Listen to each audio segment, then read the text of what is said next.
시청자 여러분, 안녕하십니까? 서산 앞바다에서 전복된 서해오 사고로 인한 실종자를 찾기 위한 수색이 나흘째 이어졌습니다. 모두 5명의 실종자 가운데 4명의 시신은 수습을 했지만 아직까지 1명을 찾지 못해 안간힘을 쓰고 있는데 거센 조류 등 수색 여건이 좋지 않아 어려움을 겪고 있습니다. 한편 운반선 전복 사고를 막기 위해 일반 어선만 적용하는 출입항 관리를 사고가 난 서해오와 같은 기타 어선까지 대폭 강화해야 한다는 지적이 나오고 있습니다. 박범식 기자의 보도입니다.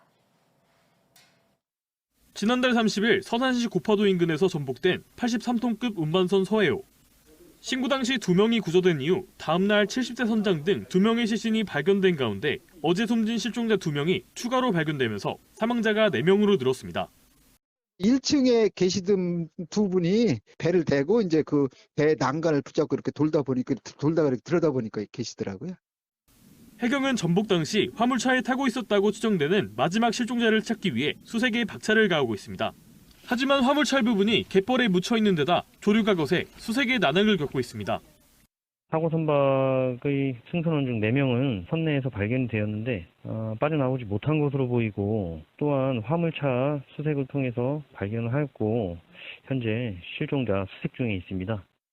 모두 7명의 사상자를 낸 서해오는 선체에 고정되어 있어야 할 화물차 2대가 오른쪽으로 기울면서 전복된 것으로 추정됩니다.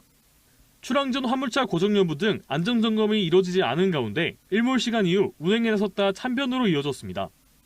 일반 어선은 입출항 신고가 필수지만 차량과 화물을 실어 나르는 서해오는 기타 선박으로 분류돼 신고를 강제할 규정이 없었습니다. 때문에 기타선의 입출항 신고 의무화 등 선박 안전조업 규칙 개정이 필요하다는 목소리가 나옵니다. 선박 안전관리 규정, 운항 규칙이라든지 이런 게 정해져 있으면은 사고 확률을 확실히 준다고 봐야겠죠. 지금은 이제 업자들의 임의로 움직이기 때문에. 국내 등록된 기차선은 1,334척. 오늘도 입출항 신고 없이 위험한 항해를 이어가고 있습니다. TJB 박범식입니다.